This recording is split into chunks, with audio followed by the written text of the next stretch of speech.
part. That should have kept up, you know what I mean? So now you can seek everything with that clap. I bet. I got The thing's recording right now too? Yeah, it's recording. Cool. So you can sync the audio and both cameras with the clap. We have everything's sunk. Everything is sunk, and not in a bad way. Yeah, everything's sinking in the good way.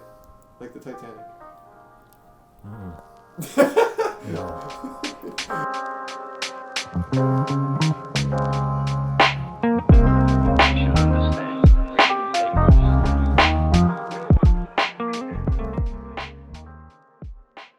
Shoot, honestly, my love for video games, I really didn't realize like I could actually make it something that I really, really wanted it to till later. But I started really liking video games when I honestly came over to like your house and we were playing Xbox on the TV, or we were over at a friend Levi's house playing GameCube. I don't remember what the video game was, but it looked like a little mini, like, you know those little mini green little toy soldiers? It had one of those little green little figures. I don't remember what it's called. Me neither, but it had one of those little like green figures on the front of the game, and I'm pretty sure it was for GameCube. It might have been for Xbox, like the original Xbox. I'm not sure, but I think it was for GameCube. And we started playing that, and that game was really, really fun. And then they got into Call of Duty, and I really started liking Call of Duty. And then you sprained your ankle skateboarding, kick flipping down a 6 stair. And since like you can go out and skate, you just started playing Xbox, and then I started playing Xbox. And soon after that, I got an Xbox myself, and we started playing online, and we started playing Call of Duty Ghost, and started playing GBs and S&D GBs, and that's when you started introducing me into MLG and the pro scene and Nade Shot, and I really got into that, and Embos and Clayster and Proofy and Scump and all that, all those guys. And really, like, since then, I've never missed one Call of Duty event. I've watched every single event since the start of Ghost, because I got into it right when Black Ops 2 was ending. And I remember the first video that I ever watched was Nade Shot introducing Embos to the team after Scump left. And that's kind of how I started watching it. And it wasn't really until, I don't know, to like the end of Ghost where I realized I could start doing this, but I never had the right system to play on. So right when I got an Xbox One, they switched to PlayStation for the competitive scene. And I didn't have a PlayStation. I didn't have the money to buy a PlayStation, so I just kind of did casual things.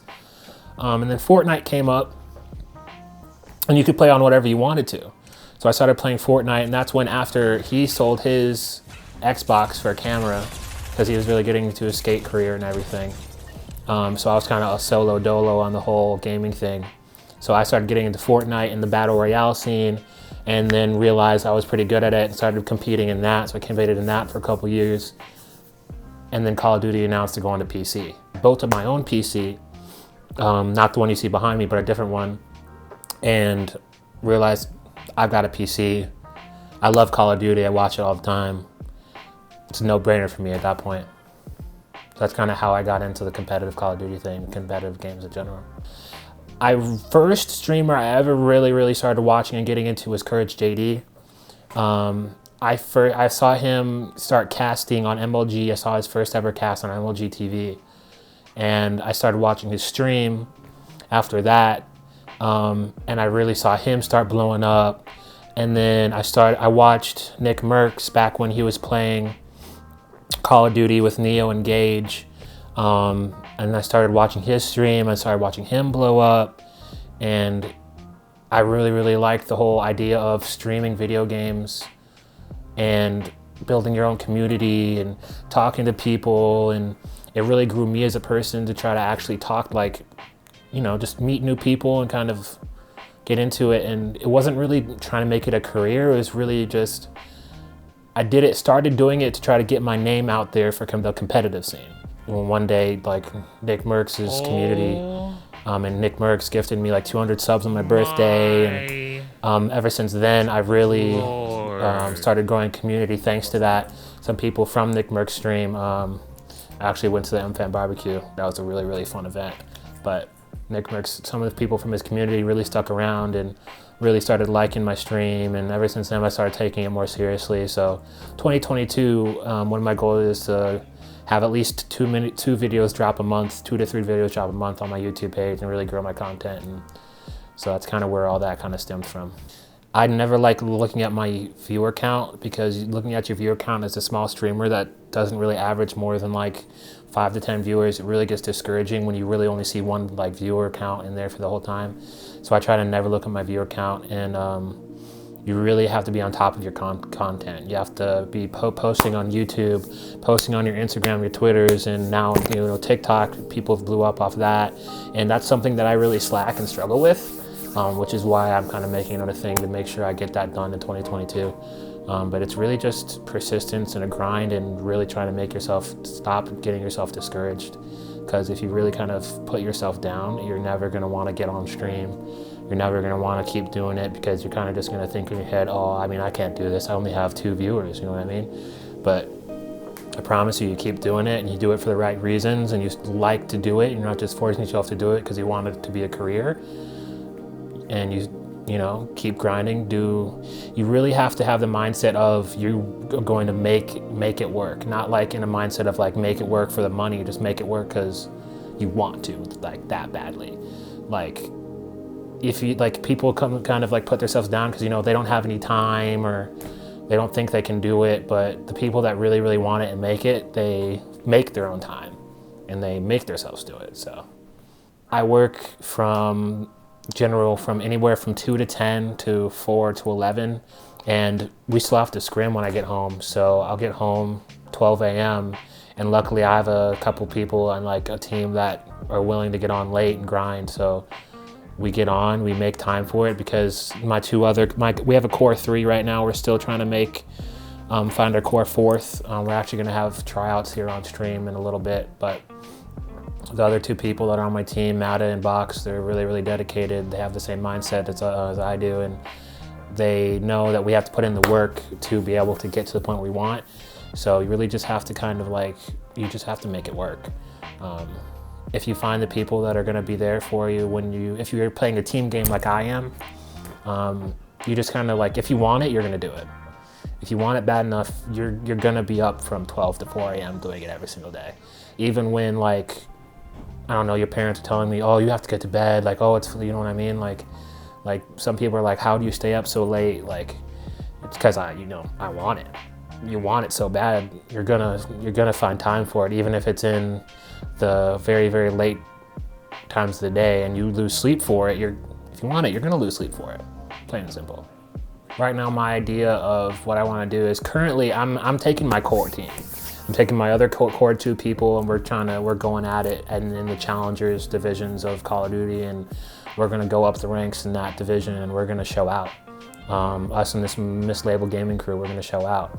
When we get to that top echelon of competitive challengers players, it's legitimately just what happens from there. Because if one of my teammates get scouted by a really, really top AM team, and they think they have a good opportunity, it might be a good opportunity for them to get another spot up and maybe even get looks from league owners and maybe get into the CDL league. Like, I would hold nothing against them whatsoever to pick that offer up, go to that team and try to show out. It's just, at that point, it's just taking the opportunity to get. Right now, we have the team, we have the dedication, we're gonna make that dedication and turn it into something. When it gets to that point where people are getting scouted and looked at, if it's the opportunity that I can't resist, I can't resist it. Ideally, I would love to take Mislabeled Gaming all the way through.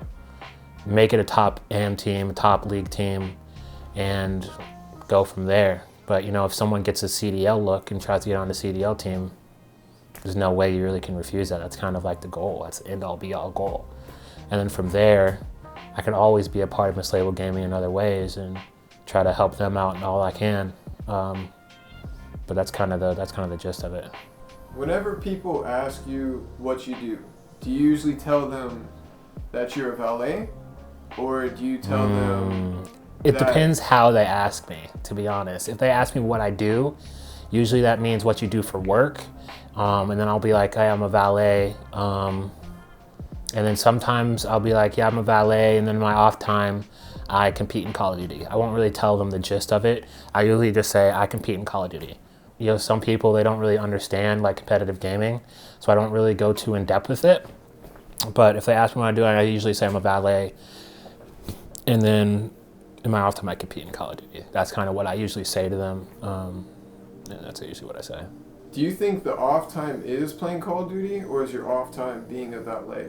Off time's technically being a valet, because that's not end goal. End goal is streaming competitive Call of Duty and or filming and being a video producer and all that. That's kind of my area of focus of where I want my careers and my free time to go, so I can actually make a living out of those things. When people ask you that question in the future, do you think it'd be better to just let them know that you're, instead of putting Call of Duty as that on my off time thing, like to really get yourself in the drive, do you think it'd be better for you to just be like, I compete with Call of Duty, and then to make a living right now, I have to do valet. But like my main thing is I compete in Call of Duty. I mean, that definitely is a good way to, I guess, manifest kind of your idea of things. You gotta put your confidence into it more. That's probably a better way of doing it for sure. So yeah, I might have to start doing that. Do you honestly believe you, Evan Chambers, will be able to achieve the goals that you're putting those 10,000 hours for and become a competitive gamer professionally? I mean, that's not really, I don't have to think about that, of course. I can do it. It's just a matter of if I put the amount of effort I need to put into it to do it. But I can do it. Not a question on that. I'm going to do it. I'm going to put those hours in, and I'll be there in one way or another. I just need to, I need to put my hours in more. I need to focus up on the things I need to focus up on. I need to start researching more than I really am now. But the year is still very, very short in the year.